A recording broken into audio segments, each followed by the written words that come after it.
Hello everyone, so hi this is Saurabh Raina. इस video में हम बात करेंगे प्रैक्टिस सैम्पल पेपर 2 की। ये केमिस्ट्री का सैम्पल पेपर है क्लास 12।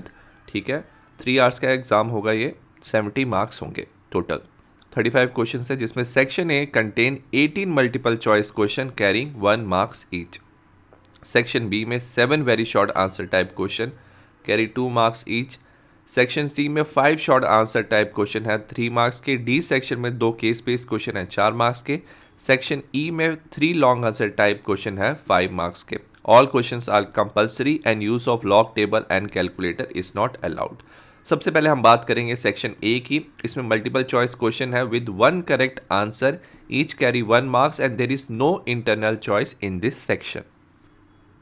सबसे पहले हम बात करें क्वेश्चन नंबर 1 की। In the following sequence of reaction, ठीक है, हमें क्या बताना है। बेंजीन को आपने रिएक्ट किया CH3CH2COCl AlCl3 के साथ X मिलेगा और ZnHg इन कॉन्सेंट्रेटेड HCl आपको Y मिलेगा। आपको बताना Y क्या।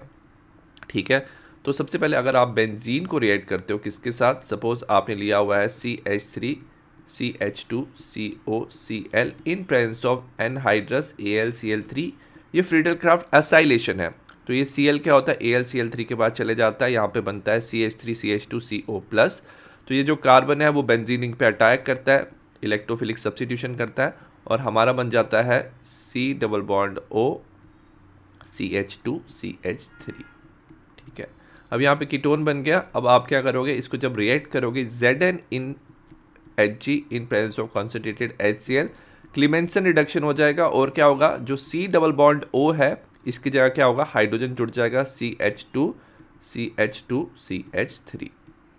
तो अगर आप देखोगे जो ऑप्शन नंबर सी है that is the correct answer. Question number second है which of the following B group vitamin can be stored in our body. याद रखना, मोस्टली जो बी ग्रुप वाले विटामिन होते हैं वो क्या होते हैं, वाटर सॉल्युबल होते हैं, वो हमारी बॉडी में स्टोर नहीं करते। बट जो विटामिन B12 है वो हमारी बॉडी में स्टोर होता है। नेक्स्ट हम बात करें क्वेश्चन नंबर 3 की। The pair of CONH34 Cl2Br2 and CONH34 Br2 Cl2 will show. अगर आप देखो इसमें क्या है, डिफरेंस क्या है, काउंटर आयन और लिगेंड का। एक में Cl2 अंदर है, एक में Cl2 बाहर है, एक में Br2 अंदर है, एक में Br2 बाहर है। तो अगर ये जब डिसोसिएट होता है तो याद रखना, सपोज फर्स्ट वाला कॉम्प्लेक्स डिसोसिएट होगा तो हमारा बनेगा CONH34 Cl2, ओवरऑल आ जाएगा 2 positive charge and 2 Br negative remove हो जाएंगे। सिमिलरली सेकंड में CONH34 Br2 2 plus and twice of Cl negative. तो इस तरह के आइसोमेरिज्म में जिसमें क्या होता है, जो काउंटर आयन है वो डिफरेंट डिसोसिएट होता है, इसे बोलते हैं हम आयनाइजेशन आइसोमेरिज्म। क्वेश्चन नंबर 4 की बात करेंगे। Which reagent will you use for the following reaction. हमने यहाँ पे क्या लिया हुआ है, ब्यूटेन लिया हुआ है। और अगर आप देखोगे क्या हो रहा है, जो Cl है वो नंबर 1 कार्बन और नंबर 2 कार्बन पे जुड़ रहा है और इसने क्या किया हुआ है, हाइड्रोजन को रिमूव करके ये जुड़ा है। ठीक है, तो सब्स्टिट्यूशन है। और याद रखना ये सब्स्टिट्यूशन होती है chlorine in presence of UV light. जब क्लोरीन यूवी लाइट में होता है तो ये शो करता है हमारा फ्री रेडिकल सब्स्टिट्यूशन। ठीक है, सब्स्टिट्यूशन शो करता है फ्री रेडिकल सब्स्टिट्यूशन। और फ्री रेडिकल सब्स्टिट्यूशन में क्या करता है, ये फ्री रेडिकल बनाता है और हाइड्रोजन की जगह क्लोरीन क्या करता है, सब्स्टिट्यूट हो जाता है। नेक्स्ट हम बात करें क्वेश्चन नंबर 5 की। Which of the following statement is not correct for the amines. Most alkyl amines are more basic than the ammonia solution. यह करेक्ट स्टेटमेंट है, क्योंकि अगर हम एल्काइल अमाइन की बात करेंगे RnH2 की, इलेक्ट्रॉन डोनेटिंग ग्रुप है, इलेक्ट्रॉन डेंसिटी इंक्रीज करेगा, वेरएस NH3 में कोई इलेक्ट्रॉन डोनेटिंग ग्रुप प्रेजेंट नहीं है। तो RnH3 और alkyl amine are more basic.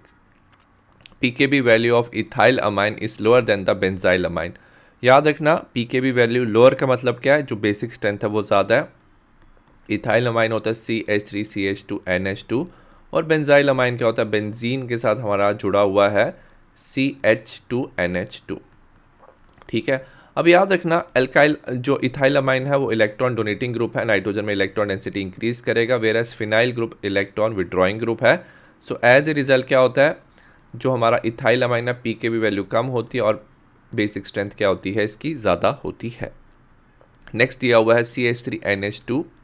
ठीक है, मिथेन अमाइन को हमने रेट किया हुआ है नाइट्रस एसिड HNO2 के साथ। तो याद रखना इसमें हमारा बनता है एल्कोहल CH3OH, साथ में नाइट्रोजन गैस रिलीज होती है। तो इन्होंने लिखा है NO2 गैस रिलीज, तो ये स्टेटमेंट रॉन्ग है and option number C is the correct answer. Next हम बात करें क्वेश्चन नंबर 6 की। The total number of unpaired electron in CO2+। ठीक है, कोबाल्ट होता है हमारा 3D7 4s2। आपने 2 इलेक्ट्रॉन रिमूव कर दिए तो बन गया ये 3D7। ठीक है, अब इसको हम फिल करेंगे 1 2 3 4। तो इसकी फिलिंग में हमारे कितने इलेक्ट्रॉन्स है? 7 इलेक्ट्रॉन्स है। 1 2 3 4 5 6 7। तो 3 इलेक्ट्रॉन्स क्या हो जाएंगे? तो 3 electrons are unpaired, so option number C is the correct answer. Next हम बात करें क्वेश्चन नंबर 7 की। The IUPAC name of CH3CH2CBr double bond CH2Cl is. हमें स्ट्रक्चर बनाएंगे CH3 CH2C कार्बन के साथ जुड़ा हुआ है Br डबल बॉन्ड CH2Cl। ठीक है, तो इसमें ना हम डबल बॉन्ड को प्रेफरेंस देते हैं, तो उसको लीस्ट नंबर आना चाहिए। तो हम नंबरिंग राइट से लेफ्ट करेंगे 1 2 3 4। आउटसाइड द ब्रैकेट जो सब्स्टिट्यूएंट प्रेजेंट है वो है Cl एंड Br, और इन्हें हम अल्फ़ाबेटिकल ऑर्डर में लिखेंगे तो हमारा हो जाएगा 2 ब्रोमो। ठीक है, उसके बाद आएगा 1 क्लोरो। नंबर ऑफ कार्बन कितने हैं? 4 है, और फर्स्ट कार्बन और सेकंड कार्बन बीच में डबल बॉन्ड है तो हो जाएगा ब्यूटीन। तो ऑप्शन नंबर जो ए है वो हमारा करेक्ट आंसर है। नेक्स्ट हम बात करेंगे क्वेश्चन नंबर 8 की। The first order reaction 50% completed in 1.26 tens पर 14 सेकेंड्स। तो हाफ लाइफ दिया हुआ है और पूछा है कि 100% कब कंप्लीट होगा। तो याद रखना, कभी भी आप देखो तो सिर्फ 50% का रिएक्शन कंप्लीट हो रही है, मतलब सिर्फ 50% रिएक्टेंट रिएक्ट कर रहे हैं। तो कभी भी ऐसा नहीं होगा कि एक ही साथ 100% रिएक्टेंट रिएक्ट करेंगे। तो ये जो रिएक्शन है ये इनफाइनाइट टाइम तक चलते रहेगा। पहले एक टी हाफ होगा, 50% खत्म हो जाएगा, फिर दूसरा टी हाफ होगा, फिर 50% खत्म हो जाएगा। तो ऐसे ही ये रिएक्शन इनफाइनाइट टाइम तक ये रिएक्शन चलता रहेगा। तो इसका option number D is correct answer. Next हम बात करें क्वेश्चन नंबर 9 की। क्वेश्चन नंबर 9 दिया हुआ है 50 ml of aqueous solution of glucose, molecular mass दिया 180 ग्राम्स पर मोल, कंटेन 6.02 10 पर 22 मॉलिक्यूल्स। मॉलिक्यूल्स दिए हुए हैं, हमें कंसंट्रेशन बताना है। अगर आप ऑप्शन को देखोगे हमें दिया in the form of molarity. Molarity किसके इक्वल होता है? Molarity is equal to number of moles of solute divide by volume of solution in litres. इन्होंने मॉलिक्यूल्स दिए हुए हैं तो हम क्या यूज़ कर सकते हैं? Number of molecules divided by Avogadro's number 6.02 10 पर 23। ठीक है, तो हमें मिल जाएंगे मोल्स। वॉल्यूम हमें लीटर में लिखना, तो ये हो जाएगा 50 डिवाइडेड बाय 1000। ठीक है, इसको कैंसिल कर देंगे, ये हो जाएगा 1/20। इसको कैंसिल कर देंगे, ये हो जाएगा 1/10। तो ये हो जाएगा 1/10, इसको ऊपर ले जाएंगे 20। तो ओवरऑल हमारा आंसर आएगा 2 मोलर सोल्यूशन। तो ऑप्शन नंबर जो डी है that is correct answer. Next हमें दिया हुआ है for spontaneous reaction delta G. ये डेल्टा जी दिया हुआ है equilibrium constant K and E naught of the cell will be represented. तो याद रखना, जब स्पॉन्टेनियस रिएक्शन होती है तो डेल्टा जी हमारा क्या होता है? नेगेटिव होता है। ठीक है, नेगेटिव का मतलब स्पॉन्टेनियस। ठीक है, तो बी ऑप्शन ऐसे ही गलत हो गया। तो जो इक्विलिब्रियम कांस्टेंट होता है, ठीक है, जो के होता है वो भी आपको याद रखना है, वो ग्रेटर देन क्या होता है? 1 होता है। And E naught of the cell, याद रखना स्पॉन्टेनियस रिएक्शन में हमेशा क्या होता है? पॉजिटिव होता है। तो डेल्टा जी माइनस होगा, के greater than 1 and E not will be positive. तो ऑप्शन नंबर जो ए है वो हमारा करेक्ट आंसर है। नेक्स्ट हम बात करें क्वेश्चन नंबर 11 की। Which of the following is disaccharide. Disaccharide मतलब वो 2 मोनोसैकेराइड से मिलकर बना है। जो स्टार्च होता है वो पॉलीसैकेराइड होता है, पॉलीसैकेराइड ऑफ ग्लूकोज। माल्टोज जो होता है वो बनता है 2 ग्लूकोज के कंबाइन करने पे। ठीक है, तो ये बी हमारा ऑप्शन करेक्ट है, where as fructose and glucose are monosaccharides. Question number 12 की बात करेंगे। The correct IUPAC name of PTNH3/Cl2। ठीक है, सबसे पहले इसका ऑक्सीडेशन नंबर फाइंड करेंगे। X हो जाएगा, NH3 का चार्ज होता है 0, क्लोरीन का -1 × 2, ओवरऑल चार्ज 0 है, तो X बिकम्स इक्वल टू +2। +2 है तो ऑप्शन वैसे ए ऑप्शन ही करेक्ट होगा, बट हम नाम लिख लेंगे। ठीक है, तो सबसे पहले हम लिखेंगे इसका नाम। अमाइन पहले आता है तो हम लिखेंगे डाई अमाइन। ठीक है, अल्फ़ाबेटिकल ऑर्डर में ए पहले आता है। Cl का नेगेटिव चार्ज होता है तो O लगाएंगे। डाई 2 हैं तो डाई क्लोराइडो। न्यूट्रल है तो मेटल का सेम नाम लिखेंगे, प्लेटिनम। ठीक है, ऑक्सीडेशन नंबर अभी निकाला था 2 है तो इसका ऑप्शन नंबर जो ए है that is correct answer. Next हम बात करें क्वेश्चन नंबर 13 की which of the following compound is more reactive towards the SN1 reaction. याद रखना SN1 रिएक्शन होती है, ये 2 स्टेप्स में होती है reaction, it happens in 2 steps and there is formation of carbocation. जो कार्बोकेटाइन सबसे ज़्यादा स्टेबल होता है वही फास्टर रिएक्शन शो करेगा। तो सबके कार्बोकेटाइन बनाएंगे, पहले का बनेगा CH2 double bond CH2 plus, ठीक है। सेकेंड वाला बनेगा C6H5 CH2 प्लस, थर्ड वाला बनेगा C6H5 C6H5 प्लस, और जो लास्ट वाला ये बनेगा C6H5 CH3 प्लस, ठीक है। तो सबसे ज़्यादा इसमें स्टेबल होगा हमारा थर्ड वाला, क्योंकि इसमें क्या है, जो हमारा पॉजिटिव चार्ज कार्बन है इसके साथ 2 बेंजीन रिंग और 2 फिनाइल ग्रुप अटैच हैं। ये दोनों तरफ से क्या कर सकता है, रेजोनेंस, तो ये दोनों तरफ से क्या शो कर सकता है, रेजोनेंस शो कर सकता है, उसकी वजह से ये सबसे ज़्यादा स्टेबल होगा। तो जो सी होगा वो फास्टेस्ट रिएक्शन शो करेगा। नेक्स्ट क्वेश्चन नंबर 14 है, indicate which nitrogen compound amongst the following will undergo haloform reaction. Haloform reaction कौन देते हैं, याद रखना ये रिएक्शन देते हैं हमारे अमाइड, ठीक है। अमाइड होते हैं हमारा RCONH2। जब आप इसे हीट करोगे ब्रोमीन के साथ इन प्रेजेंस ऑफ KOH तो हमारा बन जाता है अमाइन RNH2, ठीक है, प्राइमरी अमाइन बनता है। तो इसका जो ऑप्शन नंबर जो सी है that is correct answer. Next हम बात करेंगे क्वेश्चन नंबर 15। एजर्शन दिया है KCN react with methyl chloride to give methyl isocyanide. तो एजर्शन हमारा क्या है, रॉन्ग है। सपोज आपने मिथाइल क्लोराइड लिया हुआ है, KCN के साथ रिएक्ट करना, तो याद रखना इसमें क्या बनता है हमारा CH3CN, आइसोसाइनाइड नहीं बनता है, हमारा साइनाइड बनता है इसमें, ठीक है। Reason CN negative is a ambident nucleophile.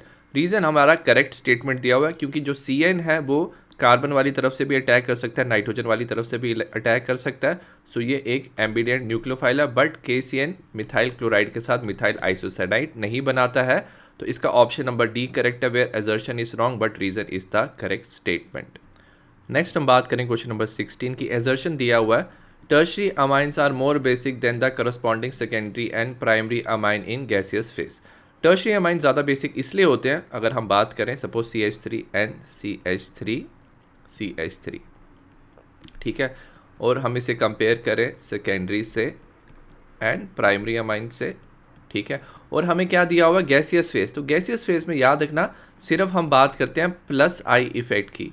यहाँ पे जो CH3 है वो 3 तरफ से इलेक्ट्रॉन डोनेट कर सकता है टर्शरी में, तो बेसिक स्ट्रेंथ क्या करता है, ज़्यादा इंक्रीज करता है। सेकेंडरी सिर्फ 2 तरफ से इलेक्ट्रॉन डोनेट करेगा और प्राइमरी सिर्फ 1 तरफ से।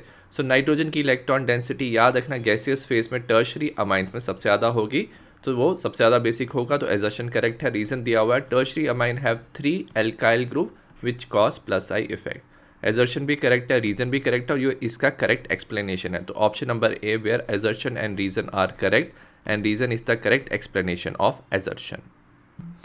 नेक्स्ट हम बात करें क्वेश्चन नंबर 17 की। एजर्शन दिया हुआ है hydrolysis of ester follow first order kinetics, ये करेक्ट है। Reason concentration of water remain nearly constant during course of reaction, reason भी करेक्ट है।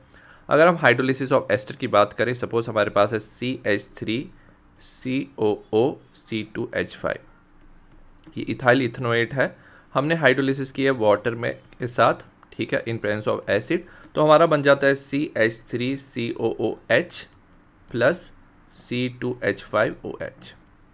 एक्चुअल में जो ये रिएक्शन होती है वो सेकेंड ऑर्डर की होती है, ठीक है। So rate becomes equal to concentration of CH3COOC2H5 and concentration of water, ठीक है। बट इसमें क्या होता है, जो वाटर है वो काफ़ी ज़्यादा एक्सेस में होता है, एक्सेस में होने की वजह से वाटर की कंसंट्रेशन चेंज करके हमारा रेट चेंज नहीं होता, तो रेट बन जाता है हमारा rate becomes equal to K concentration of CH3COOC2H5, ठीक है। तो रेट सिर्फ डिपेंड कर देता है कंसंट्रेशन ऑफ द एस्टर पे, तो ये हमारा बन जाता है सूडो फर्स्ट ऑर्डर रिएक्शन, ठीक है। तो ये जो रिएक्शन है वो फॉलो करता है फर्स्ट ऑर्डर काइनेटिक्स, और क्यों इसलिए फॉलो करता है, क्योंकि कंसंट्रेशन ऑफ वाटर है वो कांस्टेंट रहती है during the course of the reaction. तो इसका ऑप्शन ए करेक्ट है, where assertion and reason are correct statement, reason is the correct explanation of assertion.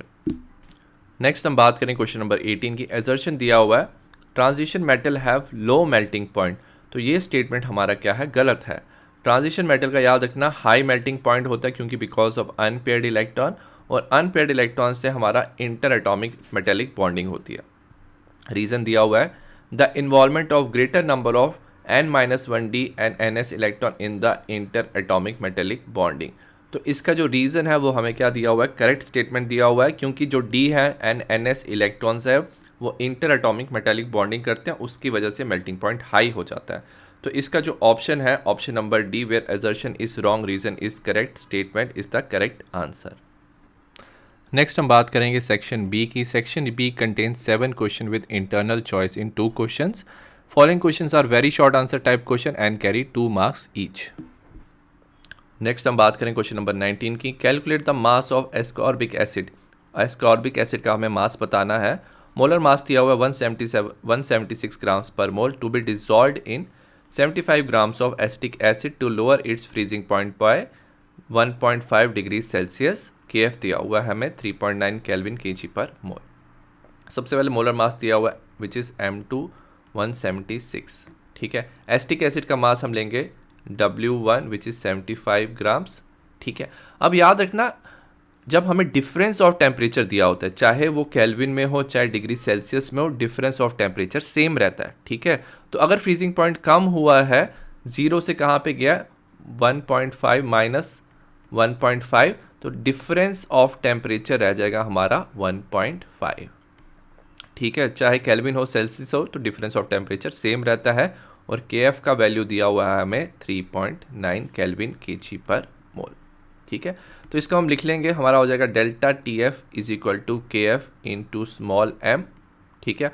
और delta TF is equal to KF small m जो होता है molality, से ऐसे लिख सकते हैं W2 bye M2 W1 into 1000, ठीक है। तो इसमें हमें पता क्या करना है, इसे हमें W2 निकाला, तो W2 को एक तरफ ले लेंगे, इसको ऐसे लिख लेंगे delta TF into M2 into W1 divided by KF into 1000, ठीक है। अब वैल्यू सब्स्टिट्यूट करेंगे।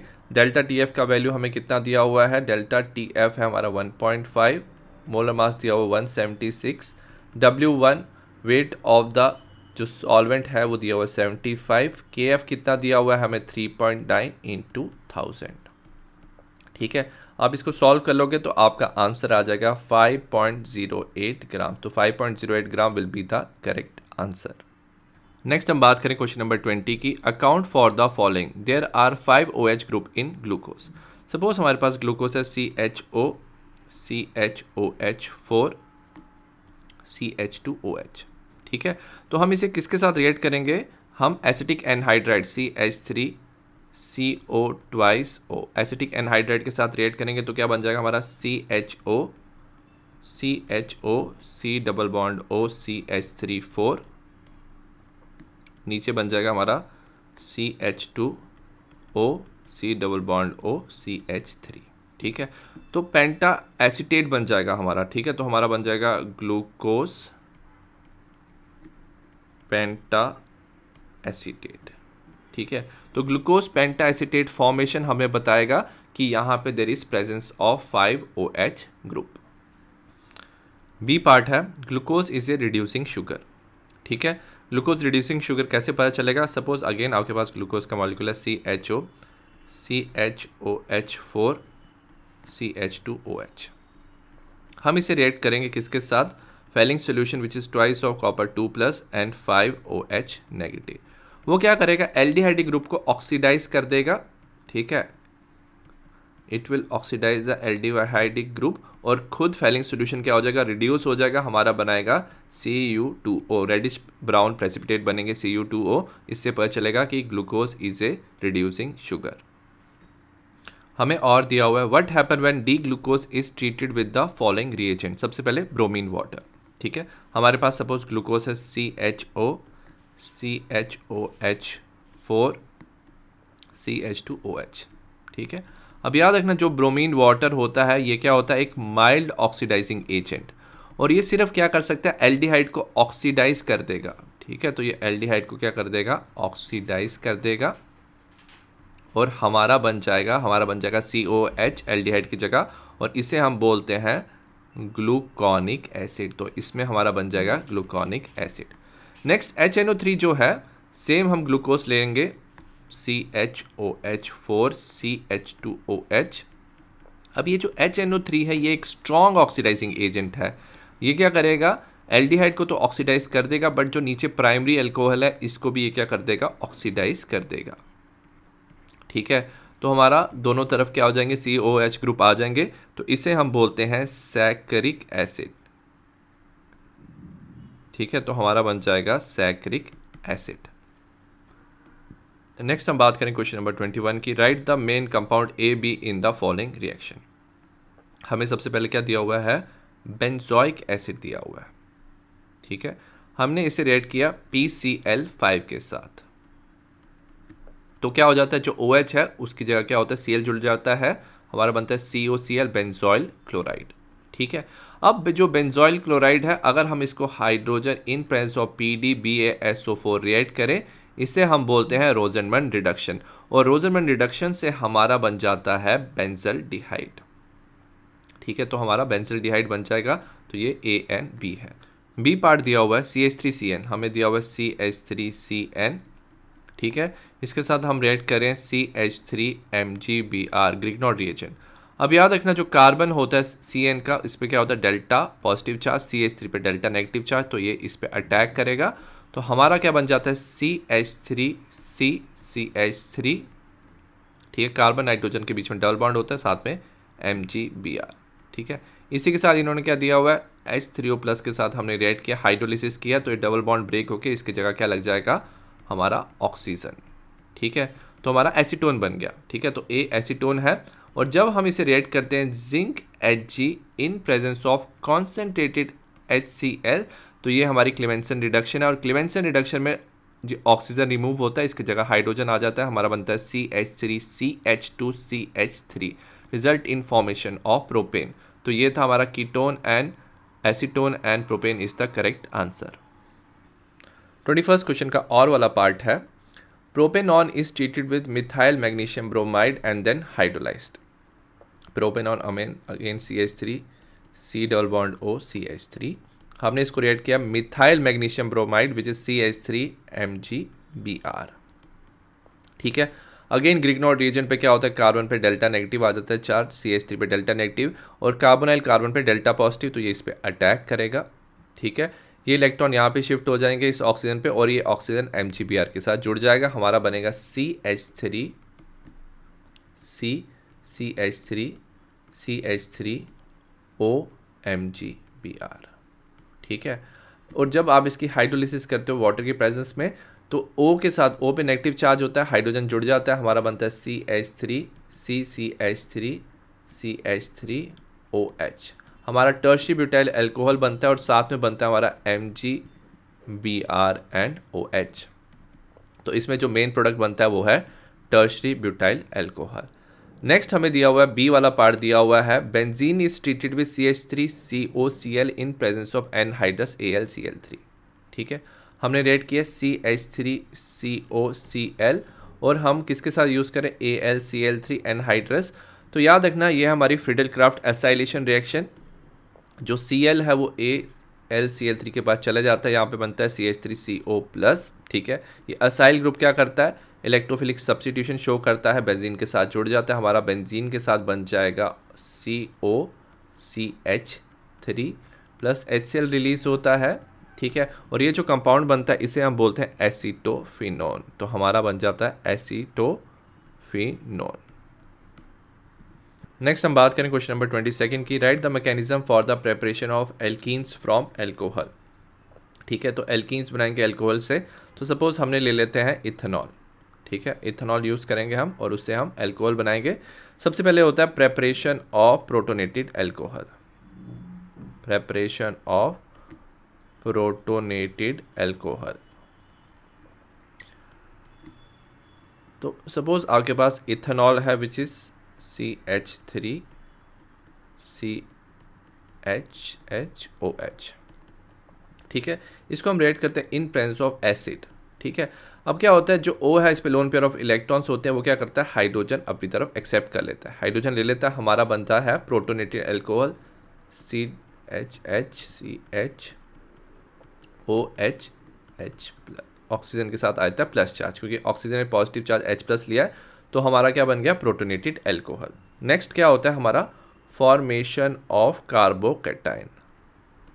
ठीक है, सेकेंड स्टेप में हमारा कार्बोकैटायन बनता है। तो इस प्रोटोनेटेड अल्कोहल से क्या होता है, अगर हम इस प्रोटोनेटेड अल्कोहल को देखेंगे तो इसमें ऑक्सीजन पे क्या होता है, पॉजिटिव चार्ज होता है, वो क्या करता है, कार्बन से इलेक्ट्रॉन अपनी तरफ अट्रैक्ट करता है, इलेक्ट्रॉन ले जाता है, यहाँ पे हमारा क्या होता है, एलिमिनेशन हो जाता है वाटर का। ठीक है, there is elimination of water, और साथ में हमारा बन जाता है CH पॉजिटिव। ठीक है, तो हमारा इथाइल कार्बोकैटायन बन गया। लास्ट में क्या होता है, हमारा रिमूवल ऑफ प्रोटॉन और एलिमिनेशन ऑफ प्रोटॉन होता है। ठीक है, अब ये जो कार्बोकैटायन बना है हमारा, ठीक है, अब याद रखना, जो पॉजिटिव चार्ज कार्बन के साथ वाले कार्बन से क्या होता है, एक हाइड्रोजन क्या होता है, रिमूव हो जाता है, इलेक्ट्रॉन्स यहाँ पे शिफ्ट हो जाते हैं, result in formation of CH double bond CH, तो हमारा इथीन बनता है, साथ में H प्लस क्या हो जाता है, रिमूव हो जाता है। ठीक है, तो हमारा स्टेप्स क्या है, सबसे पहले बनता है हमारा protonated alcohol, H plus accept करता है protonated alcohol, then water remove होता है, कार्बोकैटायन बनता है, कार्बोकैटायन में से एक H प्लस रिमूव हो जाता है, प्रोटॉन, जो इनिशियली आपने प्रोटॉन यूज़ किया था आपको वापस मिल गया, तो proton as a catalyst use होता है, और साथ में हमारा बन जाता है इथीन। नेक्स्ट हम बात करें क्वेश्चन नंबर 23 की, corrosion is an electrochemical phenomenon, the oxygen is in moist air react as follows. जो ऑक्सीजन है कोरोजन में क्या होता है, वाटर के साथ कंबाइन करता है, रिडक्शन करता है, इलेक्ट्रॉन गेन करता है, बनाता है 4OH नेगेटिव। हमने write down the possible reaction of zinc, अगर हमने जिंक का कोरोजन कर रहे हैं, एनोड पे क्या होगा, कैथोड पे क्या होगा, ओवरऑल क्या रिएक्शन होगी, to form the white layer of zinc hydroxide. ठीक है, तो याद रखना कोरोजन एक तरह की ऑक्सीडेशन रिएक्शन है, तो जिंक क्या करेगा, ऑक्सीडाइज हो जाएगा। ठीक है, solid zinc will oxidise to form Zn2 plus aqueous, और 2 इलेक्ट्रॉन्स वो क्या करेगा, रिलीज कर देगा।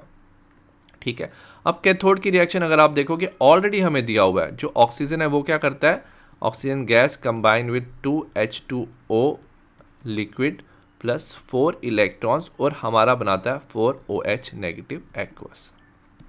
दोनों रिएक्शन को कंबाइन करेंगे, बट यहाँ पे 4 इलेक्ट्रॉन है, यहाँ पे 2 इलेक्ट्रॉन है, तो इसको 2 से हम क्या करेंगे, मल्टीप्लाई करेंगे, और हम दोनों को ऐड कर देंगे। ऐड कर देंगे, हमारा बनेगा twice of Zn solid plus O2 gas plus twice of H2O, result in formation of twice of Zn2 plus aqueous plus 4OH negative aqueous. ठीक है, तो ये हमारी क्या होगी, आपने ऐड कर दिया, इलेक्ट्रॉन्स को कैंसिल कर दिया, ओवरऑल रिएक्शन, और हम जो लास्ट वाले प्रोडक्ट है इसको कंबाइन करेंगे, तो आना बनेगा twice of Zn2 plus solid plus oxygen gas plus twice of H2O, zinc OH negative के साथ कंबाइन करके बनाएगा ट्वाइस ऑफ ZnOH ट्वाइस, और इसी के हमें क्या मिलेंगे, वाइट प्रेसिपिटेट, वाइट लेयर इसकी हमें मिलेगी। नेक्स्ट हम बात करें क्वेश्चन नंबर 24 की, define order of reaction and predict the order of reaction in the given graph. सबसे पहले ऑर्डर ऑफ रिएक्शन क्या होता है, the sum of power of concentration terms in rate law expression. The sum of power of concentration term in rate law expression, जैसे हमें दिया हुआ है rate is equal to K, concentration of A raised to power X, B raised to power Y, और दोनों को जब add कर लेंगे concentration को X प्लस Y, तो हमें ऑर्डर मिल जाएगा। ठीक है, अब साथ में दिया हुआ है predict the order of the reaction, हमें दिया हुआ है R0 is the initial concentration of the reactant, R0 initial concentration and T half is half life. ठीक है, अगर हम पहली इक्वेशन को देखेंगे, जब आप कंसंट्रेशन चेंज कर रहे हो तो हाफ लाइफ चेंज नहीं हो रही है। ठीक है, तो ये हमारा क्या हो जाएगा, फर्स्ट ऑर्डर रिएक्शन हो जाएगा। ठीक है, जो ए ग्राफ है, A graph is of first order kinetics. First order इसलिए है क्योंकि हमें पता है T half is equal to first order का 0.693 डिवाइड बाय K, तो इनिशियल कंसंट्रेशन ऑफ रिएक्टेंट पे डिपेंड नहीं करता है, तो दैट्स वाई ये फर्स्ट ऑर्डर रिएक्शन है। नेक्स्ट अगर हम देखेंगे, अगर आर नॉट की कंसंट्रेशन इंक्रीज करें, टी हाफ इंक्रीज हो रहा है, तो ये हो जाएगा जो बी है that is zero order of kinetics. अगर जीरो ऑर्डर की बात करें, जो टी हाफ होता है that is equal to R naught divided by 2k। ठीक है, तो जो कंसंट्रेशन है, अगर आप कंसंट्रेशन इंक्रीज करोगे, जो हाफ लाइफ है वो भी इंक्रीज होती है। नेक्स्ट हम बात करें क्वेश्चन नंबर 25 की, account for the following actinoid show a wide range of oxidation state. सबसे पहले अगर एक्टिनॉइड की बात करें, इसमें क्या होता है, कंपेरेबल एनर्जीज ऑफ, ठीक है, तो इसमें जो कुछ ऑर्बिटल्स होते हैं जैसे 5f 6d एंड 7s, तो इन सारे जो ऑर्बिटल्स की जो एनर्जी है वो ऑलमोस्ट क्या होती है, सेम होती है, कंपेरेबल होती है। तो इलेक्ट्रॉन क्या कर सकता है, एक ऑर्बिटल से दूसरे ऑर्बिटल में इजीली जंप कर सकता है। एज ए रिजल्ट इनकी ऑक्सीडेशन स्टेट क्या होती है, ज़्यादा होती है। Next, why transition metal form coloured complex. Transition metal coloured complex इसलिए बनाते हैं because of presence of unpaired electron. ठीक है, तो इनमें क्या होता है, अनपेयर्ड इलेक्ट्रॉन होता है। अनपेयर्ड इलेक्ट्रॉन होने से वो एक डी ट्रांजिशन शो कर सकते हैं। ठीक है, so they can show the transition. Suppose octahedral complex है, हमारे पास है T2G EG। ठीक है, तो जब एक्साइटेड स्टेट में सपोज इलेक्ट्रॉन नीचे है, जब उसको एनर्जी मिलती है तो इलेक्ट्रॉन क्या कर सकता है, अनपेयर्ड इलेक्ट्रॉन एक्साइटेड स्टेट में जंप कर सकता है। एज ए रिजल्ट वो कलर शो करता है, इसे हम बोलते हैं डी ट्रांजिशन। नेक्स्ट हम बात करें क्वेश्चन नंबर 26 की, using valence bond theory explain the following in relation to paramagnetic complex MnCN6 390।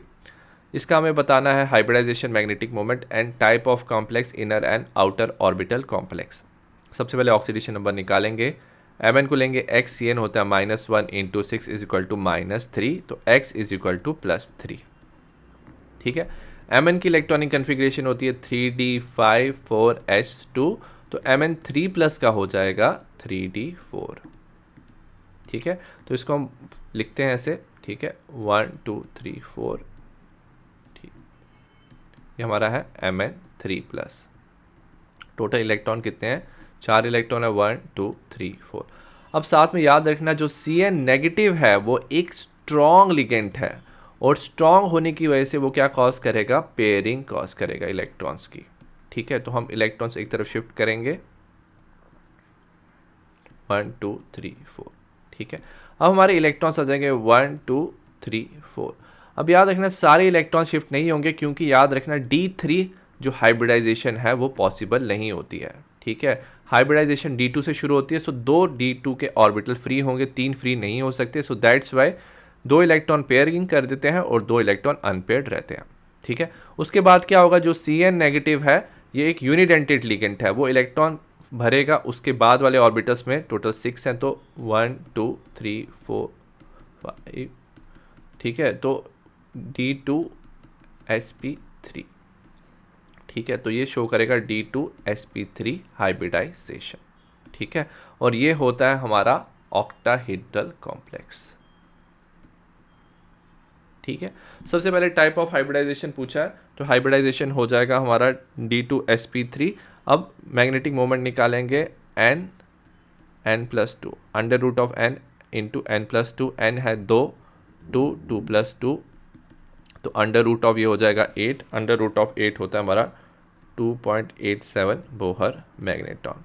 अगर हम देखेंगे इनर डी ऑर्बिटल, जो 3d ऑर्बिटल है वो यहाँ पे यूज हुआ है, तो इसे हम इनर ऑर्बिटल कॉम्प्लेक्स भी कहते हैं। So we also call it as inner orbital complex.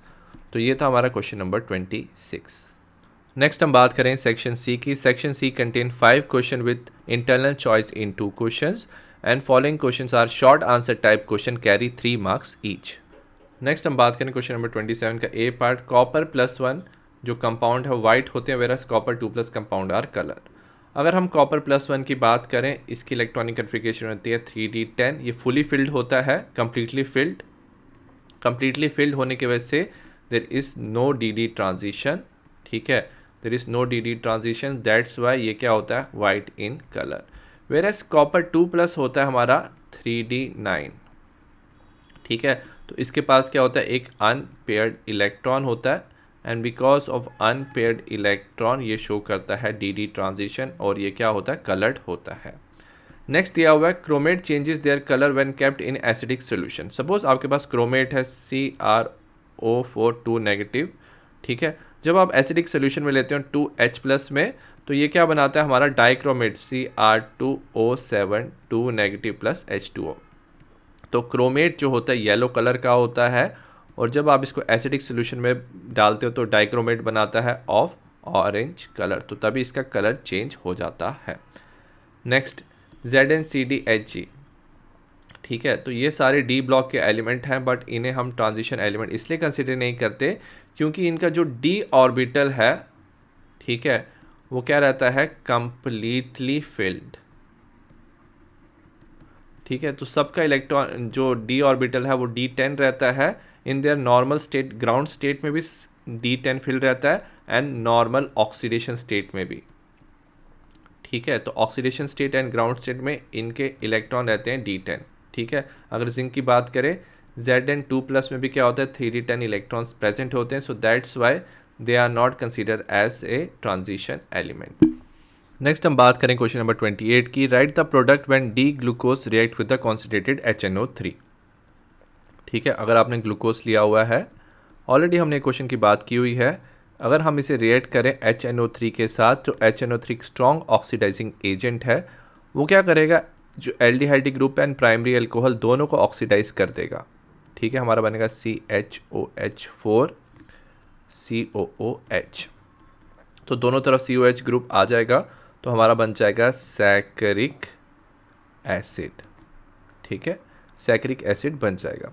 Next, amino acid show amphoteric behaviour why. अगर अमीनो एसिड की बात करें, एक तरफ क्या होता है हमारे पास NH2 ग्रुप होता है, ठीक है, CHR, R साइड चेन होता है COOH।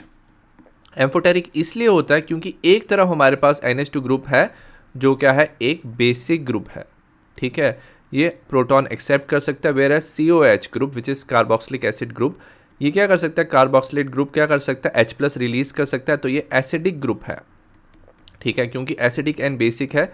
So as a result अगर आपने एक्वस सोल्यूशन में डाला तो ये बना सकता है NH3 plus CHCOO negative R, ठीक है। तो ये जो बन गया हमारा ज्विटर आयन बना सकता है, ठीक है। So that's why it is amphoteric, क्योंकि इसके पास एसिडिक एंड बेसिक ग्रुप दोनों प्रेजेंट है, तो it is amphoteric in nature. C part की बात करेंगे, right one difference between the alpha helix and beta pleated structure, ठीक है। सबसे पहले अगर हम बात करें अल्फा हेलिक्स की, इसमें क्या होता है, जो पॉलीपेप्टाइड चेन है, पॉलीपेप्टाइड चेन जो है formed by all possible hydrogen bond, ठीक है। तो इसमें जितने पॉसिबल हाइड्रोजन बॉन्ड है वो बन जाते हैं by twisting in right hand helical structure, ठीक है। तो क्या होता है, जो हमारी पॉलीपेप्टाइड चेन है वो एक राइट हैंड हेलिकल स्ट्रक्चर बनाता है, ठीक है, एक हेलिकल स्ट्रक्चर बनाता है, उसके बीच में जितने भी पॉसिबल बॉन्ड है, सपोज क्या होता है, एक तरफ क्या होता है जैसे CO है, दूसरी तरफ NH है, तो इनके बीच में क्या हो जाता है, पेप्टाइड बॉन्ड बन जाता है। तो सारे पॉसिबल पेप्टाइड बॉन्ड बनते हैं जब एक ही पॉलीपेप्टाइड चेन क्या करती है, राइट हैंड हेलिक्स में रोटेट करती है। नेक्स्ट हम बात करेंगे बीटा प्लीटेड शीट की, ठीक है। बीटा प्लीटेड शीट में याद रखना, इसमें क्या होती है, पॉलीपेप्टाइड की चेन्स होती हैं, तो एक से ज़्यादा चेन्स प्रेजेंट होगी, ठीक है। So it has polypeptide chain, और ये जो चेन होगी they are side bye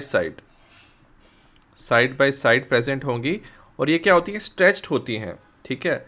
so they are stretched out, ठीक है, और साथ में कैसे हेल्ड करते हैं, दे आर हेल्ड बाय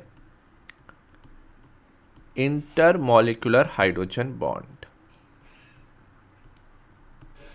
ठीक है। तो क्या होगी, एक चेन हमारी ऐसी होगी, दूसरी चेन ऐसी होगी, तो दोनों चेन क्या करेंगी, ऐसी बहुत सारी चेन होगी, यहाँ पे CO होगा, एक तरफ NH होगा, ये हाइड्रोजन बॉन्डिंग से जुड़ेंगे। So there are polypeptide chain जो स्ट्रेच्ड आउट होंगे और वो हेल्ड करेंगे बाय हाइड्रोजन बॉन्ड। नेक्स्ट हम बात करें क्वेश्चन नंबर 29 की, अटेम्प्ट एनी 3, 4 क्वेश्चन होंगे, उसमें से 3 कर सकते हो। Right the structure of major alkene found by the beta elimination of 2,2,3 trimethyl 3 bromo pentane in sodium ethoxide in ethanol.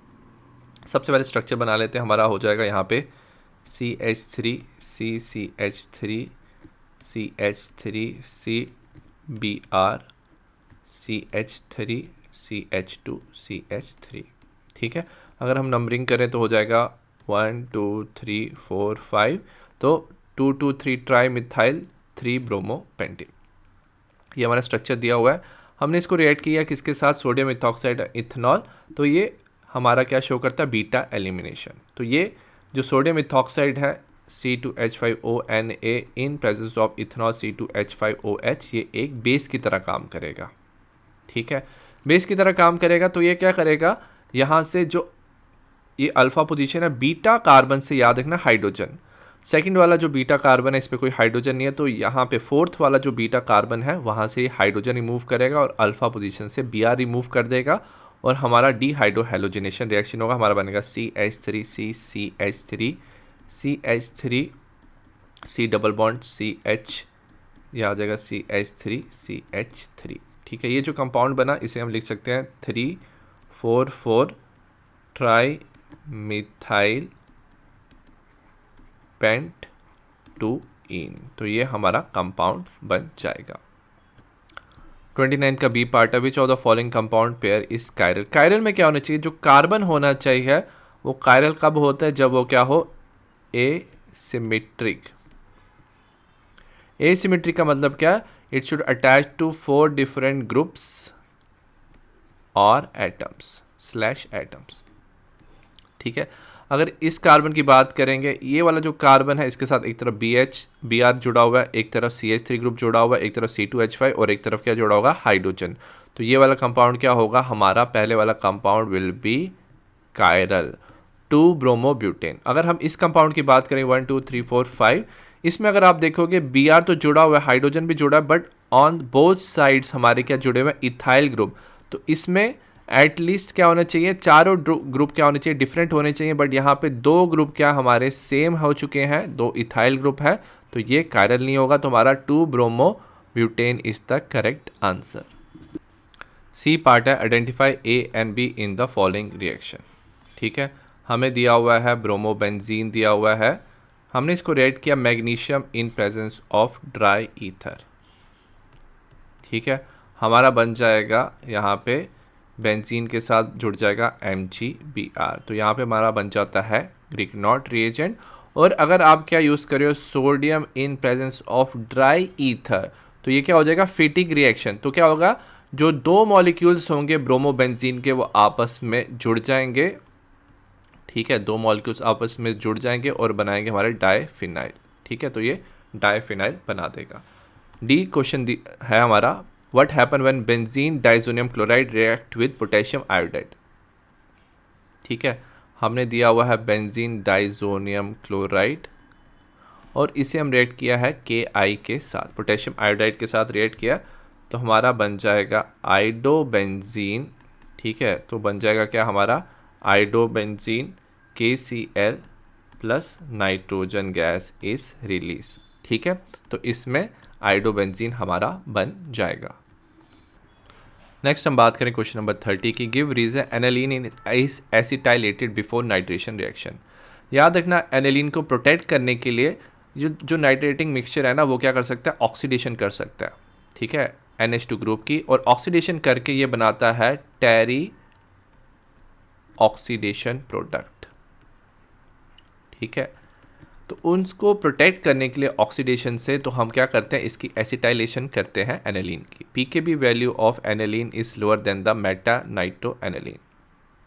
Suppose आपने क्या लिया हुआ है, एनालिन लिया हुआ है। ठीक है, और दूसरी तरफ क्या है हमारा, मेटा नाइट्रो एनालिन।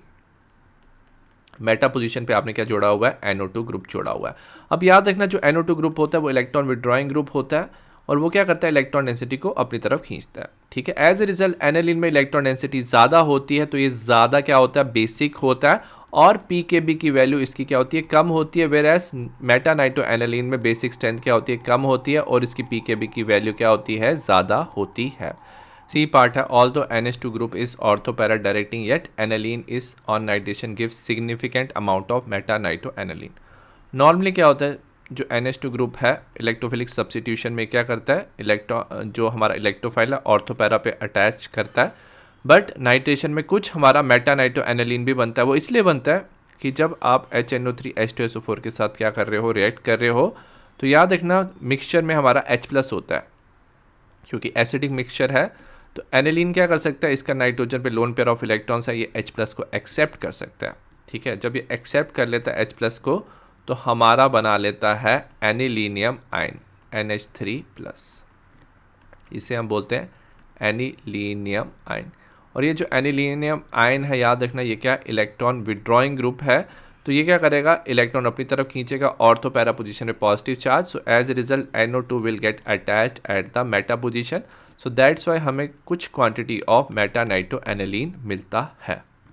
30th का और वाला क्वेश्चन है, give reason why primary amine is treated with benzene sulphonyl chloride form product which is soluble in NaOH, whereas secondary amine give product which is insoluble in NaOH।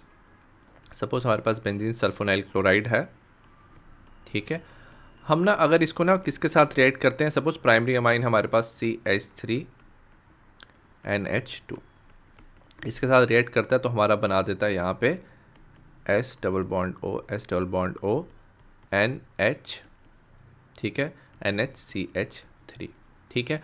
और अगर हमने suppose same इसके साथ क्या लिया होता, CH3 twice NH लिया होता, तो हमारा बन जाता है यहाँ पे ये S double bond O N CH3, ठीक है।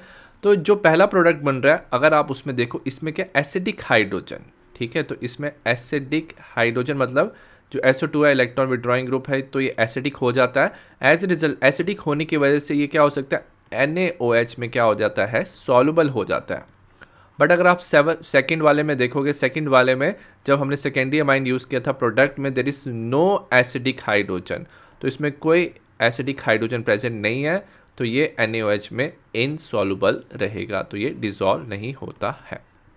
Next, aniline does not react with methyl chloride in presence of anhydrous AlCl3। तो एनालीन फ्रीडल-क्राफ्ट एल्काइलेशन और एसाइलेशन नहीं शो करता। ऐसा इसलिए है क्योंकि एनालीन जो है ना, सबसे पहले इसमें NH2 है, वेरस जो कैटलिस्ट होता है वो होता है AlCl3। इलेक्ट्रॉन डेफिशिएंट होता है कैटलिस्ट, तो NH2 क्या करता है, इसको इलेक्ट्रॉन डोनेट करता है, ठीक है। एज रिजल्ट हमारा बन जाता है यहाँ पे NH2+ AlCl3, ठीक है। तो एक तरह का ये सॉल्ट बनाता है, और सॉल्ट में नाइट्रोजन पे क्या आ गया, पॉजिटिव चार्ज। पॉजिटिव चार्ज आने की वजह से ये हो जाएगा हमारा डीएक्टिवेटिंग, ठीक है। डीएक्टिवेटिंग मतलब अब पॉजिटिव चार्ज आ जाएगा ऑर्थोपैरा पोजीशन पे, ये इलेक्ट्रॉन अपनी तरफ विड्रॉ करेगा। एज ए रिजल्ट जो मिथाइल क्लोराइड है और इलेक्ट्रोफिलिक सब्स्टिट्यूशन रिएक्शन है, that will not happen. Next, C part, why aromatic primary amines can not be prepared by Gabriel phthalimide synthesis. अगर गैब्रियल थैलेमाइड सिंथेसिस के एक step की बात करें, इसमें क्या होता है हमारा, ठीक है, हमारा होता है C डबल बॉन्ड O, ठीक है, N नेगेटिव चार्ज, ठीक है। तो यहाँ पे एक न्यूक्लियोफाइल होता है। न्यूक्लियोफाइल क्या करता है, नॉर्मली अगर आपके पास क्या है CH3X, तो ये न्यूक्लियोफाइल ईजिली क्या कर सकता है, अगर आपके पास अल्काइल हैलाइड है वो CH3 पे अटैक करता है, ठीक है, ये अटैक करता है, ये बॉन्ड ब्रेक हो जाता है कार्बन और हैलोजन का। बट जब आपने सपोज अराइल हैलाइड यूज़ किया हुआ है, ठीक है, अराइल हैलाइड अगर आप यूज़ करते हो, तो वो अराइल हैलाइड क्या शो करता है, रेजोनेंस शो करता है। रेजोनेंस की वजह से यहाँ पे आ जाता है पार्शियल डबल बॉन्ड, ठीक है, क्या आता है, पार्शियल डबल बॉन्ड। और पार्शियल डबल बॉन्ड को ब्रेक करना काफ़ी डिफिकल्ट होता है, तो न्यूक्लियोफाइल यहाँ पे अटैक करके इस कार्बन को ये बॉन्ड ब्रेक नहीं कर पाता, और ये बॉन्ड नहीं ब्रेक करने की वजह से हमें एरोमेटिक अमाइन, क्योंकि ये जो बेंजीन वाला पार्ट है वो नाइट्रोजन के साथ नहीं जुड़ पाता है, और हमें एरोमेटिक प्राइमरी अमाइन नहीं मिलता है। नेक्स्ट हम बात करें सेक्शन डी की। सेक्शन डी कंटेन 2 क्वेश्चन, इसमें 2 क्वेश्चन है, कैरी 4 मार्क्स ईच। 31 क्वेश्चन है, पैसेज है, When a non-volatile solute is added to the solvent, जब आप non-volatile solute ऐड करते हो, freezing point form solution is lower than the pure, freezing point कम हो जाता है, और इस डिफरेंस को बोलते हैं हम depression in freezing point. If delta T F is freezing point temperature of pure solvent का इतना है, तो T F is the freezing point of the solution when non volatile solute is added, then depression of freezing point किसके equal होता है, delta T naught F minus T F. And for dilute solution delta T F is equal to K F into small M, and small M होता है molality और molar constant of the solution. A part हमें दिया why the freezing point of solution is always lower than that of pure solvent. ठीक है, तो जब आप क्या करते हो, नॉन वोलाटाइल सोल्यूट ऐड करते हो, ठीक है, so when you add non volatile solute, जो वेपर प्रेशर ऑफ सोल्यूशन है वो क्या हो जाता है, डिक्रीज हो जाता है। ठीक है, then the vapour pressure of pure solvent, vapour pressure of pure solvent ज़्यादा होता है, but non volatile solute add करने से vapour pressure of the solution क्या हो जाता है, कम हो जाता है। एज ए रिजल्ट अगर आपको फ्रीजिंग करना है, फ्रीजिंग पॉइंट लाना है, तो आपको क्या करना पड़ता है, टेम्परेचर ज़्यादा लो करना पड़ जाता है। ठीक है, सो एज ए रिजल्ट जो फ्रीजिंग पॉइंट ऑफ सोल्यूशन है वो क्या हो जाता है, कम हो जाता है। बी है, write the formula relating depression in freezing point with the molar mass of solute. ठीक है, तो डिप्रेशन और freezing point and molar mass का रिलेशनशिप बताना है। हमें पहले पता है डेल्टा टी एफ किसके इक्वल होता है, ठीक है, के एफ इंटू स्मॉल एम होता है मोलैलिटी, और लिख सकते हैं delta T F is equal to K F, molality होता है weight of the solute, W2 molar mass of the solute, weight of the solvent in grams होता है सब, और 1000। हमें M2 बताना है तो हम उसको इस तरफ ले जाते हैं, तो M2 है molar mass of the solute हो जाएगा के F W2 into 1000 divided by delta T F into W1। ठीक है, तो ये आ जाएगा हमारा correct relationship between the molar mass and the delta T F. Next हम बात करें क्वेश्चन नंबर सी की, इसके दो और वाला है, इसमें से कोई भी एक कर सकते हैं। Calculate the depression in freezing point of 5% glucose in water, के एफ दिया हुआ है 13.962।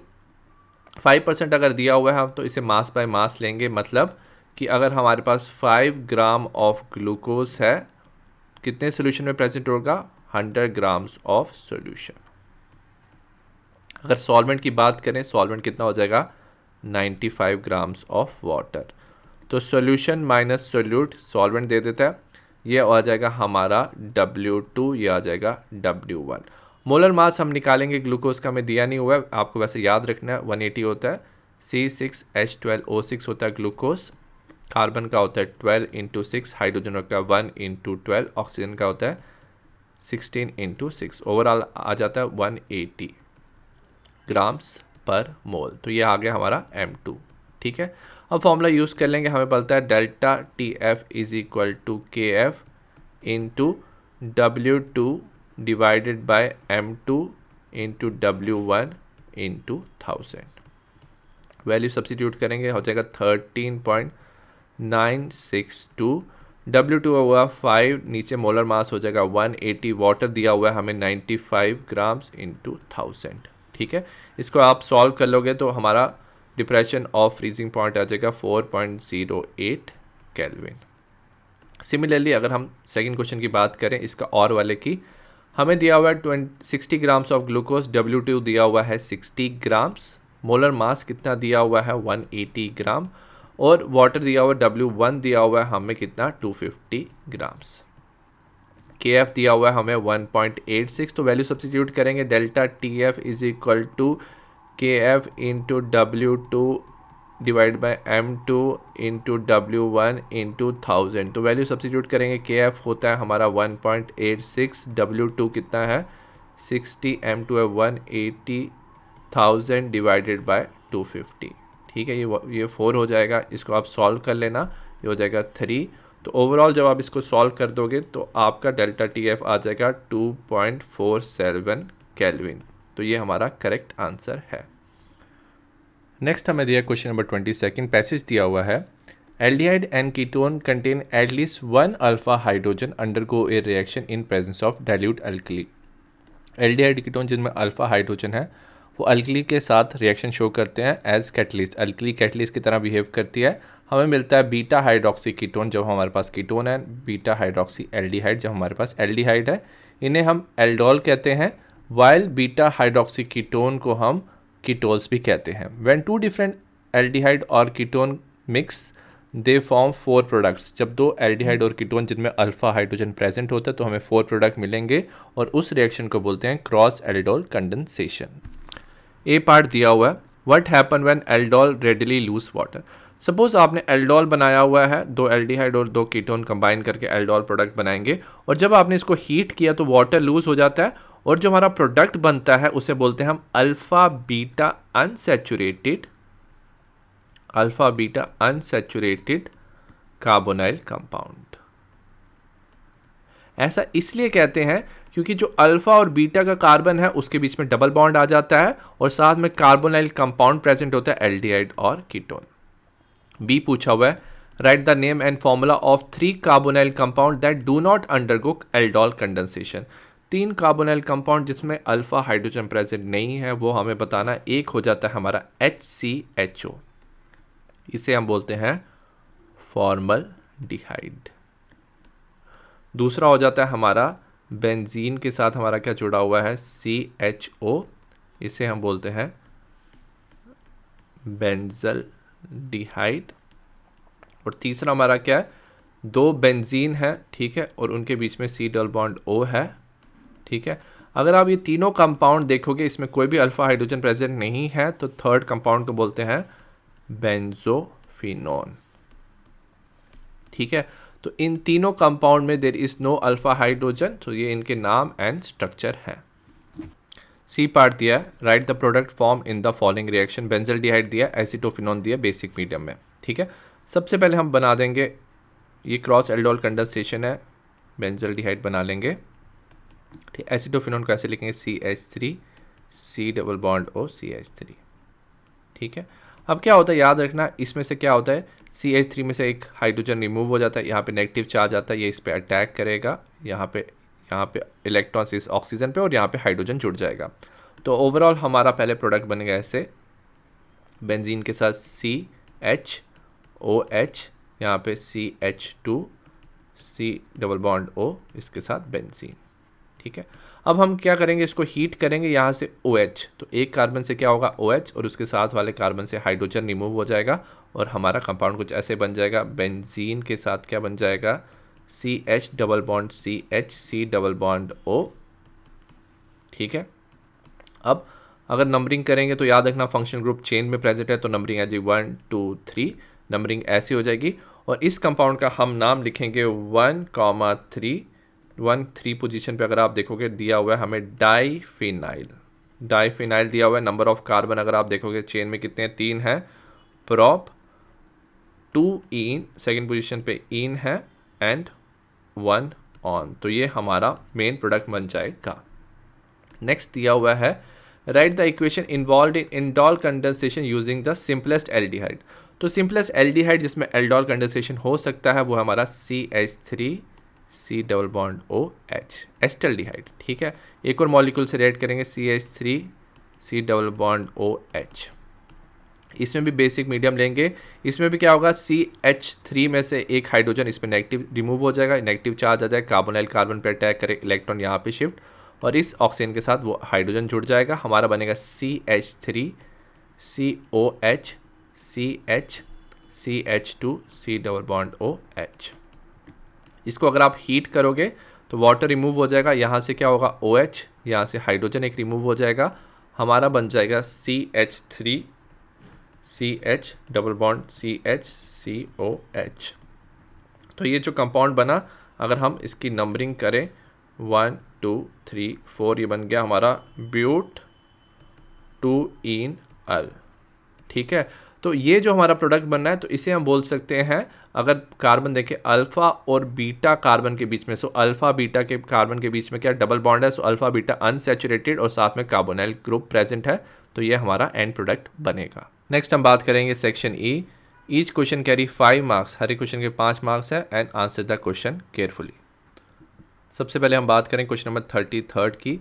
ए पार्ट दिया, out of tertiary butyl alcohol and N butanol. Tertiary butyl alcohol है CH3 CCH3CH3OH, और साथ में एन ब्यूटेनॉल दिया हुआ है CH3 CH2 CH2 CH2OH, which will undergo acid catalysed dehydration faster. ठीक है, तो याद रखना कौन डिहाइड्रेशन, तो ये पहले वाला जो हमारा टर्शियरी ब्यूटाइल अल्कोहल है, क्योंकि क्या होता है इस जब हम एसिड कैटलाइज्ड डिहाइड्रेशन करते हैं तो हमारा क्या बन जाता है, कार्बोकेटाइन बनता है। ठीक है, तो यहाँ पे हमारा टर्शियरी कार्बोकेटाइन बनेगा। अगर हम यहाँ पे कार्बोकेटाइन बनाएंगे तो टर्शियरी कार्बोकेटाइन बनेगा। टर्शियरी कार्बोकेटाइन ज़्यादा स्टेबल होता है, और ज़्यादा स्टेबल होने की वजह से क्योंकि यहाँ पे electron 3 electron donating group present है, सो एज ए रिजल्ट ये फास्टर रिएक्शन शो करेगा as compare to primary carbocation. Next हम बात करेंगे क्वेश्चन नंबर 33 का सेकंड पार्ट की, carry out the following conversion phenol to salicylaldehyde. तो ये हमारी रायमंड टाइमन रिएक्शन है। तो अगर हम बात करें फिनॉल की, ठीक है, फिनॉल को हम रिएक्ट करेंगे chloroform CHCl3 in presence of NaOH। ठीक है, तो हमारा ऐसे कंपाउंड बन जाएगा, यहाँ पे आ जाएगा CHO और यहाँ पे ONA। ठीक है, उसके बाद हम इसको अगर H+ ऐड करेंगे तो हमारा बन जाता है OHCHO। तो हमारा बन जाएगा यहाँ पे 2 हाइड्रोक्सी बेंजल्डिहाइड और सैलिसिल एल्डिहाइड। ठीक है, का बी पार्ट दिया हुआ है, tertiary butyl chloride to tertiary butyl ethyl ether में हमें इसे कन्वर्ट करना है। टर्शियरी ब्यूटाइल क्लोराइड है CH3 CCH3 CH3। तो याद रखना टर्शियरी एल्काइल हैलाइड डायरेक्टली आप ईथर में कन्वर्ट नहीं कर सकते, बट अगर आपके पास क्या है टर्शियरी ब्यूटॉक्साइड है उसे आप कन्वर्ट कर सकते हो। तो सबसे पहले हम क्या करेंगे, इसको एक्वस NaOH में रिएक्ट करेंगे तो हमारा बन जाएगा tertiary alcohol. Tertiary butyl alcohol sodium के साथ रिएक्ट करेंगे, सोडियम के साथ रिएक्ट करेंगे तो याद रखना ये CH3CH3ONA, तो सोडियम ब्यूटॉक्साइड हमारा बन गया। ठीक है, अब हमारा क्या कर सकते हैं हम, क्योंकि हमें टर्शियरी ब्यूटाइल इथाइल ईथर तो C2H5Cl एल्काइल हैलाइड हम प्राइमरी ही ले सकते हैं। ठीक है, अब क्या करेगा, जो ऑक्सीजन है इस पे अटैक करेगा, C2H5 में NaCl रिमूव कर देगा, और अब हमारा क्या बन जाएगा CH3 CCH3 CH3O C2H5। अब हमारा बना टर्शियरी ब्यूटाइल इथाइल ईथर। ठीक है, नेक्स्ट हमें दिया हुआ है, हमें कन्वर्ट करना है प्रोपीन टू प्रोपेनॉल। प्रोपीन होता है हमारा CH3 CH double bond CH2, हमें कन्वर्ट करना है CH3 CH2 CH2OH। और अगर आप चाहते हो एंटी मार्कोनिकॉफ प्रिंसिपल से OH उस कार्बन पे अटैच करना जिसमें ज़्यादा हाइड्रोजन है, तो सीधा आप यूज़ कर सकते हो B2H6 in presence of H2O2 in basic medium. तो ये था हमारा हाइड्रोबोरेशन ऑक्सीडेशन रिएक्शन। तो हाइड्रोबोरेशन ऑक्सीडेशन रिएक्शन में डायरेक्टली एंटी मार्कोनिकॉफ प्रिंसिपल से हमारा OH अटैच हो जाएगा जिस कार्बन पे मोर नंबर ऑफ हाइड्रोजन है, तो हमारा प्रोपेनॉल बन जाएगा। ए पार्ट है, give the mechanism for the formation of ethanol from ethene. हमें इथेनॉल बनाना है इथीन से। ठीक है, सबसे पहले क्या होता है, हम एसिड की प्रेजेंस में रिएक्शन करते हैं, हमारा बनता है H3O+। हमने क्या लिया, इथीन लिया है C डबल बॉन्ड H। ठीक है, in presence of H3O+।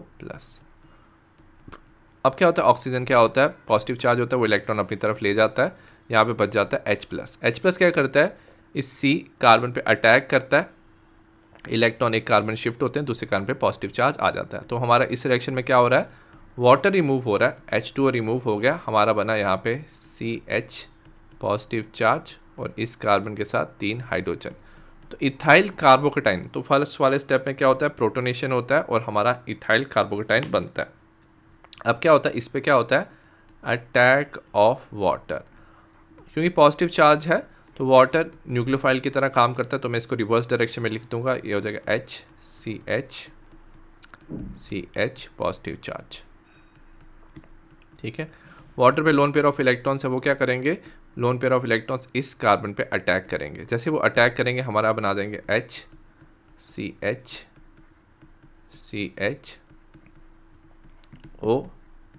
Positive. ठीक है, तो हमारा कुछ ऐसा स्ट्रक्चर बन जाएगा। नेक्स्ट क्या होता है, जो हमने स्टार्टिंग में H+ एक्सेप्ट किया था वो रिमूव हो जाएगा, इसे बोलते हैं डी प्रोटोनेशन। ठीक है, डी प्रोटोनेशन में क्या हो जाएगा, हमारा CH3 CH2 OH, O पे पॉजिटिव चार्ज है। अब ऑक्सीजन पे पॉजिटिव चार्ज है, वो क्या करेगा, एक हाइड्रोजन से इलेक्ट्रॉन अपनी तरफ ले जाएगा, H+ हमारा रिमूव कर देगा और साथ में हमारा बनाएगा CH3 CH2OH, तो साथ में इथेनॉल बन गया। और जो हमने स्टार्टिंग में प्रोटॉन एक्सेप्ट किया था, जिसमें पहले वाले स्टेप में, लास्ट वाले में वो प्रोटॉन हमने रिमूव कर दिया, तो proton will act as a catalyst और हमारा बन जाएगा इथेनॉल फ्रॉम इथीन। नेक्स्ट हम बात करेंगे बी पार्ट की, predict the reagent for carrying out the following conversion, phenol to benzoquinol. अगर आपको क्या बनाना है, सपोज आपको दिया हुआ है फिनॉल और फिनॉल से आपको क्या बनाना है, बेंजोक्विनॉल। ठीक है, तो हम इसमें क्या यूज़ करते हैं, sodium dichromate Na2Cr2O7 in presence of acidic medium, तो हमारा बेंजोक्विनोन बन जाता है। सिमिलरली अगर आपको दिया हुआ है एनीसोल, एनीसोल क्या होता है, बेंजीन के साथ OCH3 ग्रुप, इसे हमें कन्वर्ट करना है पैराब्रोमो। ठीक है, पैरा पोजीशन पे Br जुड़ना चाहिए। ठीक है, तो हम क्या यूज़ करेंगे, Br2 bromine in presence of CH3COOH। याद रखना इसमें ऑर्थो एंड पैरा दोनों बनते हैं, बट जो पैरा होता है वो मेजर क्वांटिटी में बनता है। नेक्स्ट दिया हुआ है फिनॉल। ठीक है, अगर आपको दिया हुआ है फिनॉल और फिनॉल में क्या हो रहा है, 2,4,6 पोजीशन पे Br जुड़ रहा है, तो हमारा बन रहा है 2,4,6 ट्राई ब्रोमोफिनॉल। तो इसमें हम क्या यूज़ करते हैं, ब्रोमीन वाटर यूज़ करते हैं, Br2 वाटर। तो ब्रोमीन वाटर क्या करता है, एज ए रिजल्ट जो ब्रोमीन है वो ऑर्थो पैरा पोजीशन पे जुड़ जाता है और हमारा बनाता है 2,4,6 ट्राई ब्रोमोफिनॉल। नेक्स्ट हम बात करें क्वेश्चन नंबर 34 की, answer the following question, why vanadium pentoxide act as a catalyst. तो याद रखना जो वेनेडियम पेंटाऑक्साइड है, इसमें क्या होता है, वेनेडियम होता है, यहाँ पे इसका ऑक्सीडेशन नंबर है +5। तो इसकी याद रखना, इसकी क्या होता है, मल्टीपल ऑक्सीडेशन स्टेट होती है वेनेडियम की। ठीक है, तो अपना ऑक्सीडेशन नंबर क्या कर सकता है, ईजिली वो चेंज कर सकता है, किसी भी रिएक्टेंट के साथ कंबाइन करके वो ईजिली प्रोडक्ट बना सकता है बिकॉज ऑफ वेरिएबल और मल्टीपल ऑक्सीडेशन स्टेट। नेक्स्ट हमें पूछा आइडेंटिफाई द कायरल मॉलिक्यूल। दो कंपाउंड दिए हुए हैं, इनमें कायरल कौन सा है। कायरल याद रखना, कार्बन क्या होना चाहिए, एसिमेट्रिक। एसिमेट्रिक मतलब 4 डिफरेंट ग्रुप या एटम। तो अगर आप इस क्लोरीन के साथ वाले कार्बन को देखोगे, एक तरफ CH3, एक तरफ Cl, CH3, एक तरफ C2H5 और एक तरफ हाइड्रोजन से जुड़ा हुआ है, तो पहले वाला कंपाउंड कायरल होगा। सेकंड वाले कंपाउंड को देखेंगे, जो Cl जिस कार्बन के साथ जुड़ा है, यहाँ पे 2 हाइड्रोजन है, तो सेकंड वाला कंपाउंड कायरल नहीं है। थर्ड पार्ट है, out of orthonitrophenol and paranitrophenol which is more volatile. ठीक है, अगर हम ऑर्थोनाइट्रोफिनॉल का स्ट्रक्चर बनाएं तो इसमें क्या होता है, हमारे पास यहाँ पे होता है हमारा N डबल बॉन्ड O, यहाँ पे ऑक्सीजन, यहाँ पे क्या होता है OH। ठीक है, तो इसमें क्या होता है, ये खुद के साथ क्या बना सकता है, इंट्रामॉलिक्यूलर। तो इंट्रामॉलिक्यूलर ये क्या बनाता है, हाइड्रोजन बॉन्ड बनाता है। एज ए रिजल्ट जो डिफरेंट मॉलिक्यूल्स हैं वो आपस में जुड़ते नहीं, एक मॉलिक्यूल सेपरेट रहता है। सो एज ए रिजल्ट ये ज़्यादा क्या होता है, वोलाटाइल होता है। वेयर एस अगर हम पैरानाइट्रोफिनॉल की बात करेंगे तो वो बनाता है इंटरमॉलिक्यूलर, 2 मॉलिक्यूल्स के बीच में क्या होता है, हाइड्रोजन बॉन्डिंग होता है और वो लेस वोलाटाइल होता है। तो जो हमारा ऑर्थोनाइट्रोफिनॉल है that is more volatile. Next, arrange in the decreasing order of basic strength. ठीक है, तो ये क्वेश्चन पूछा हुआ decreasing order of basic strength में सबसे पहले सबसे ज़्यादा बेसिक होगा C2H5 2NH।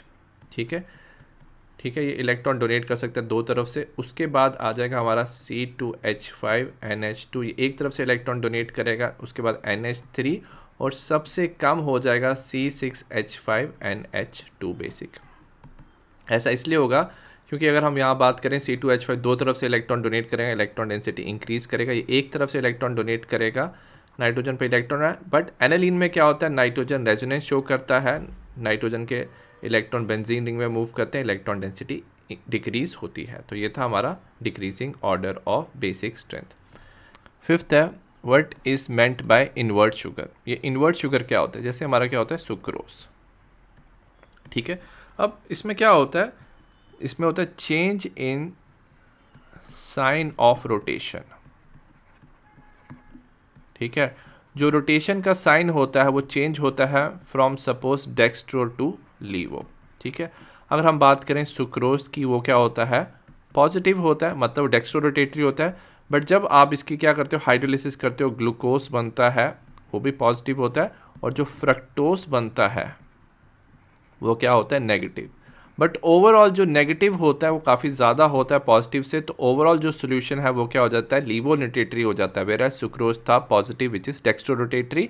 तो जब आप हाइड्रोलिसिस करते हो तो साइन चेंज हो जाता है सुक्रोज का from positive to negative, so that's why it is called as invert sugar.